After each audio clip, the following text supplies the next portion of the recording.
Mr. Bull, what are you doing? Mr. Bull, you trying to record videos again? You know you don't do that.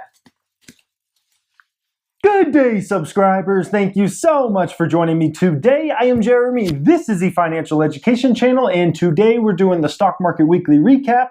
This is episode number 9 ever in history. We are recapping the March 17th, 2017 week. We're going to look at what the markets did, what some of the biggest stocks did as far as ones that went up, ones that went down. We're going to look at what the news was this week, and we're going to look at what there is to look forward to in next week. And next week, we have a very busy week. A lot of companies reporting earnings that I'm keeping an eye on. So next week's a big week. So let's just go ahead and get right into this, guys. Let's go. So first off, we had the markets. The Dow Jones was nearly break even. It was barely up 0.06%. The NASDAQ had a good week, up over 0.5%, at 0.67%. The S&P 500 did okay this week, up 0.24%.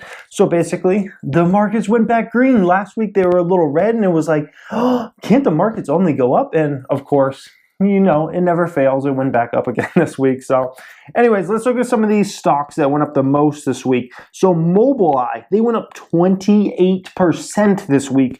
Intel's announced they're going to try to buy them out for $15.3 billion. It's a friendly deal. It should go through more than likely. 28% it went up this week. Holy smokes. And then we had Rosetta Stone. Rosetta Stone was up about 24% this week. Rosetta Stone is a company where you can learn a different language, and it's supposed to be a really good software system for that.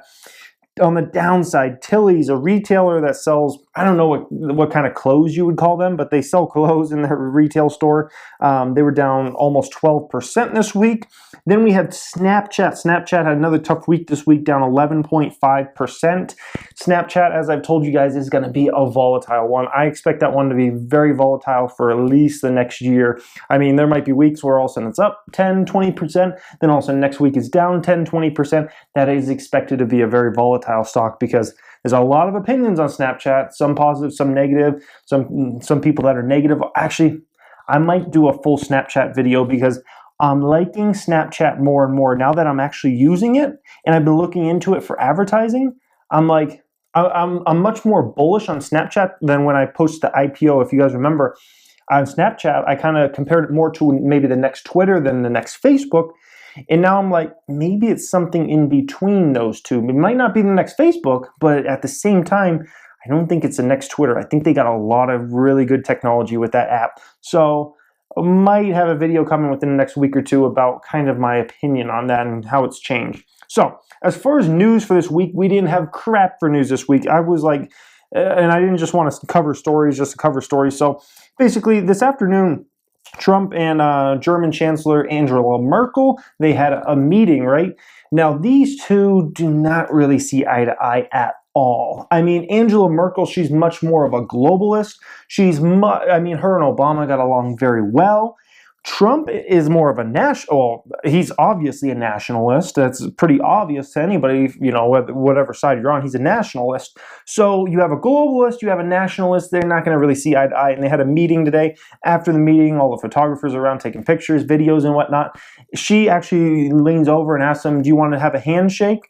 And all the reporters like, handshake, handshake. And he didn't do a handshake, so he just ignored her. So I don't know what's going on there. Obviously, they don't see eye to eye, but is there more to the story than that? I don't know. I think it's important that we not just get along, but we thrive together. And I don't know how that works as more of a nationalist type country we're moving back to, I guess you could say, versus them being more of a globalist country. But I mean, Germany is a huge country. It's definitely imperative that Germany and the United States get along well and work together well. And however that goes, I don't know, because there are two different mindsets going on there. The other story we had, the only other story this week, was basically the Fed raised rates. They raised rates, like I said, they were probably going to do 0.25%.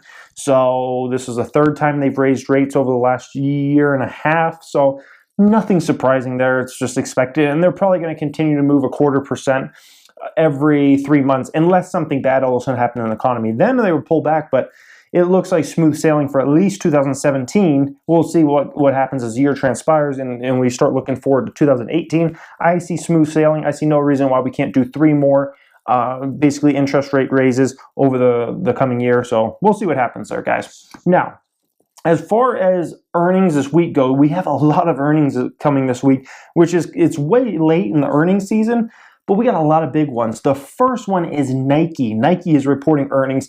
This is a big one to listen to because I know a lot of you guys on my channel are actually Under Armour shareholders, or a lot of you guys are looking into Under Armour. I get a lot of Under Armour comments and whatnot. So this is going to be a big one for you Under Armour shareholders to watch and see, what is Nike doing for numbers? Are Nike's numbers really strong? Or because Under Armour stock has been hammered the last year, we know this. Are Under Armour issues just related to Under Armour, or is it more of a cycle type thing, like the whole industry is just kind of in a soft spot right now? If Nike comes out and reports gangbuster numbers, some phenomenal numbers, then as an Under Armour shareholder, I would be a little upset about that, because then that means it's more of just an Under Armour issue, the problems at Under Armour, rather than Nike and Under Armour. So big for you, anybody that's in the consumer, discretionary type spending. You guys should look at this one and see what's going on there. GameStop's reporting earnings. GameStop is a stock I really don't like. They're in retail, they're brick and mortar stores. They sell games, and more people are buying games digitally, things like that. I don't really like the name at all, but they're reporting numbers, and that's one of those stocks that a lot of retail investors somehow get involved with because they pay a huge dividend yield. I believe last time I looked, I think it was like a 6% dividend yield. It was ridiculous. So it attracts a lot of people. Then we have a Lennar coming out. They're one of the biggest home builders. KB Home, also one of the biggest home builders out there. Those are two earnings I'll be paying attention to. I expect the home builders to have phenomenal years. The next year plus, the earnings from these home builders should just be absolutely outstanding. I mean, I see it in my hometown in Nevada. These home builders are putting them up left and right, and they're making great profits on these properties they're selling.